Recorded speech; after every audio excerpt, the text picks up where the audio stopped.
नमस्कार, मैं हूं पवन त्यागी। ममता बनर्जी के खास मंत्री पार्थ चटर्जी को ईडी की कस्टडी में 3 अगस्त तक के लिए कोर्ट ने दिया है।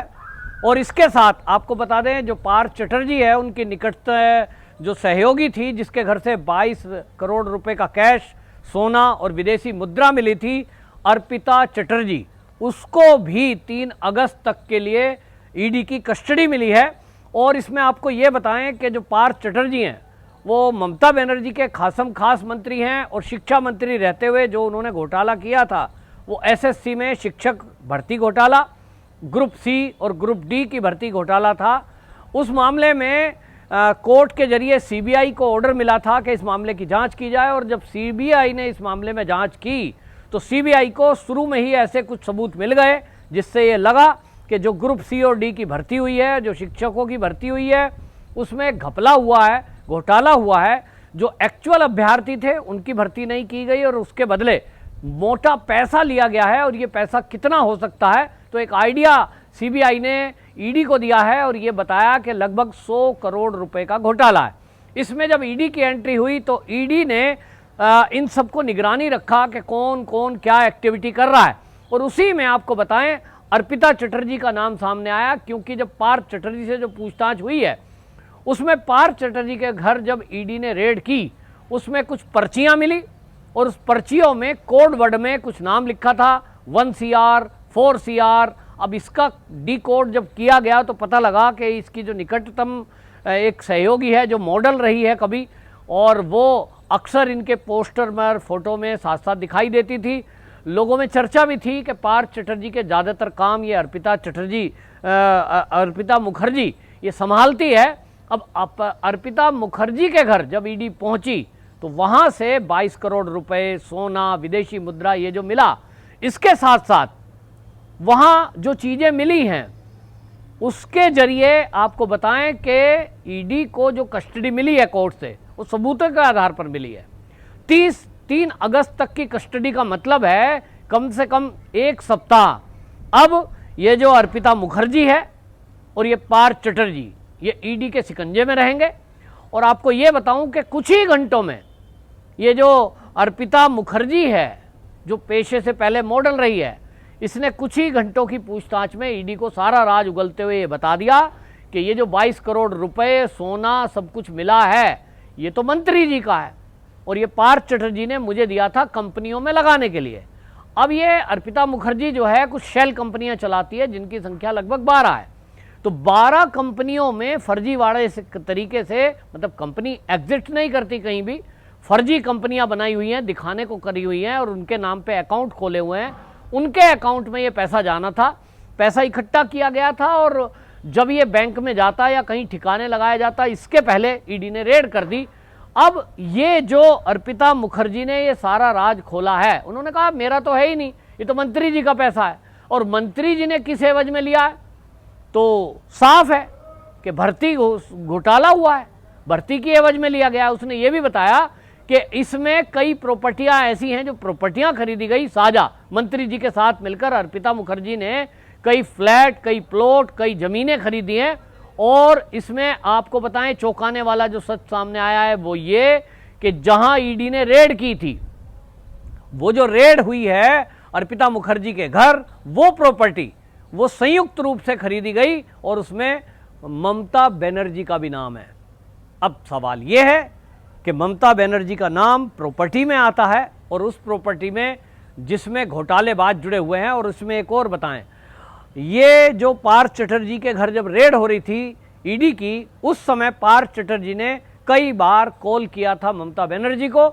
हालांकि उन्होंने कॉल उठाया नहीं, क्योंकि सबको पता लग गया था कि मंत्री के घर में रेड हो रही है, केंद्रीय सुरक्षा बलों ने घर को घेर रखा है। ऐसे में कोई भी किसी का फोन क्यों उठाएगा।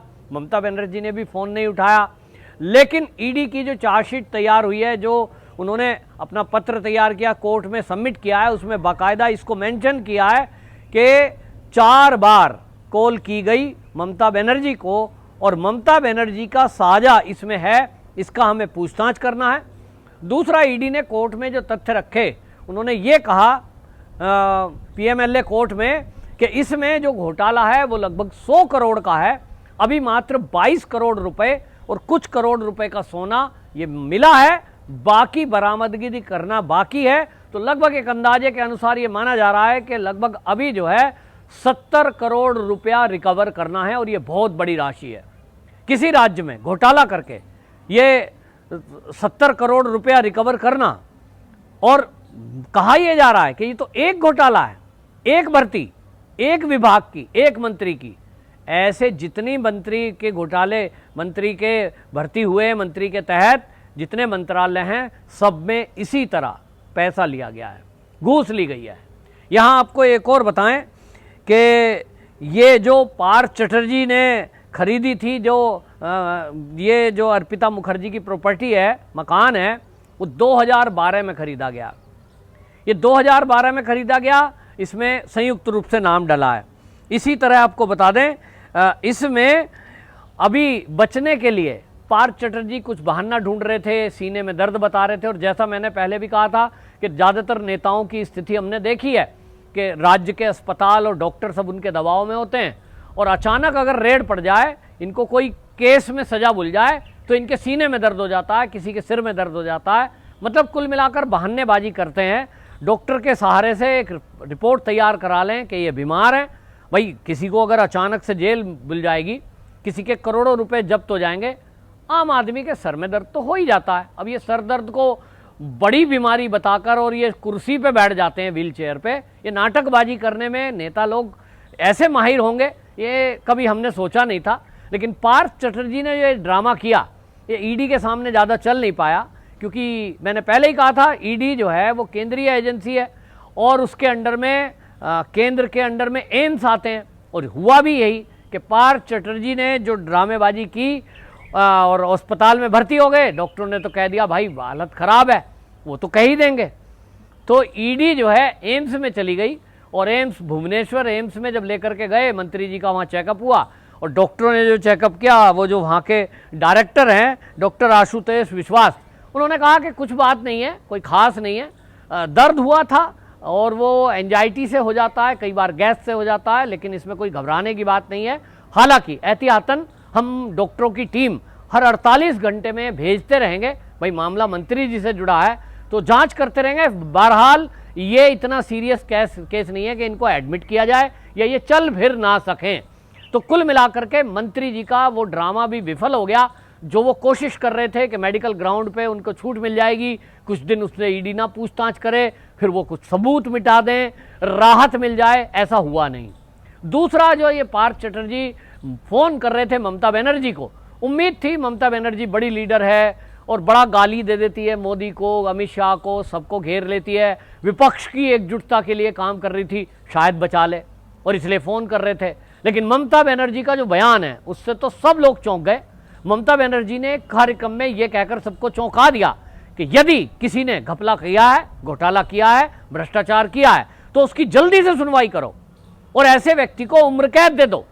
यानी पार्थ चटर्जी से बिल्कुल पल्ला झाड़ लिया, और ममता बनर्जी ने ईडी को इनडायरेक्टली एक संदेश दे दिया कि इन्होंने जो घपला घोटाला किया है उसमें मेरा कोई रोल नहीं है, और आप लोग इसे मारो कूटो जो करो, ये तुम्हारे हवाले है। मतलब एक शब्द भी ये नहीं बोला कि इसको छोड़ना है, गलत है। जैसा कि लोग समझते हैं कि ममता बनर्जी है तो अपने मंत्री को बचाने के लिए कुछ ना कुछ ऐसी दलील रखेगी, कुछ ना कुछ ऐसी बात कहेगी, केंद्रीय एजेंसियों को घेरेगी। इतना जरूर बोला ममता बनर्जी ने कि यदि केंद्रीय एजेंसियों के जरिए कोई सोच रहा है कि उनकी सरकार को, उनकी पार्टी को तोड़ देगा, ये नहीं हो पाएगा। तो ये तो हमने देखा, उद्धव ठाकरे जी, संजय राउत इसी तरह की बयानबाजी कर रहे थे जब इनकी सरकार चल रही थी, और ईडी की कार्रवाई लगातार इनके मंत्रियों के खिलाफ चल रही थी। तो कोई ईडी पार्टी तोड़ने का कार्यक्रम थोड़ी करती है। ईडी का काम जांच करने का है, संपत्ति को जब्त करने का है, प्रॉपर्टियों का पता लगाने का है, और आपने बेनामी संपत्ति इकट्ठी कर रखी है या अवैध संपत्ति, उसके मामले में पूछताछ करती है। आप जवाब दीजिए, आप घर चले जाइए। जवाब नहीं दे पाएंगे, संपत्ति जब्त होगी और जेल भी होगी। तो ईडी सरकारें नहीं गिराती, ईडी ना पार्टी तोड़ती है, पार्टी तोड़ते हैं पार्टी के लोग। महाराष्ट्र में यही हुआ है कि शिवसेना के लोग दुखी हो गए कि भाई नाम हमारा बदनाम है, सत्ता में हम बैठे हैं, और जो रिश्वतखोरी कर रहे हैं, जो वहाँ पे उगाही कर रहे हैं, वो एनसीपी वाले कर रहे हैं, और इस कारण से टूटी। पश्चिम बंगाल में ऐसा अभी तक तो नहीं दिख रहा, लेकिन हाँ, सूत्रों की माने तो ये पक्का है कि हर घोटाले में एक तार जरूर जुड़ेगा अभिषेक बनर्जी। ये बीजेपी का आरोप है। बीजेपी ये कह रही है कि इसमें ममता बनर्जी भी इन्वॉल्व है। हालांकि कुछ दस्तावेज ईडी को मिले हैं। अब आपको बता दें, ये जो पार्थ चटर्जी हैं, इनके घर से कुछ चीज़ें मिली हैं और इनके घर से जो है प्राथमिक शिक्षा पदों के लिए जो रोल नंबर अलॉटमेंट होता है वो मिला है और 48 उम्मीदवारों की सूची मिली है। तो कुछ दस्तावेज मिले हैं और ममता बनर्जी का भी हिंट ईडी को मिला है। तो अब ये देखना है कि इसमें क्या कार्रवाई होती है। ममता बनर्जी से भी ईडी पूछताछ कर सकती है, ऐसा सूत्र बता रहे हैं, और इसीलिए शायद ममता बनर्जी ने ऐसा कोई बयान दिया नहीं है जिससे उनकी मुसीबत बढ़ जाए और वो अपना पल्ला छुड़ाकर जल्दी से ये कहना चाहती है कि भाई इसमें जो है जल्दी से ये उम्र कैद की सजा हो जाए। तो लगता है लोग कहेंगे भाई ममता बनर्जी का इसमें रोल नहीं है। देखिए, अपने मंत्री के फंसे होने के बावजूद भी उन्होंने कोई सफाई नहीं दी है और वो उसके लिए सजा की मांग कर रही है। मतलब एक तरह से लोगों का ध्यान अपनी तरफ आकर्षित करने के लिए और पश्चिम बंगाल के लोगों की संतुष्टि के लिए ममता बनर्जी ने दिखाने के लिए कि भ्रष्टाचार में मैं इन्वॉल्व नहीं हूं, इस तरह का बयान दिया है। हालांकि ये बयान चौंकाने वाला है और अब जल्दी आप देखेंगे कि इसमें और कुछ भी नाम खुलेंगे और मंत्रालयों की भर्ती घोटाला भी खुलेगा। निश्चित रूप से पार्थ चटर्जी और या ममता बनर्जी इसमें ममता बनर्जी और उनके भतीजे अभिषेक बनर्जी, उनसे भी पूछताछ ईडी कर सकती है, ऐसा सूत्रों से पता लग रहा है। वंदे मातरम।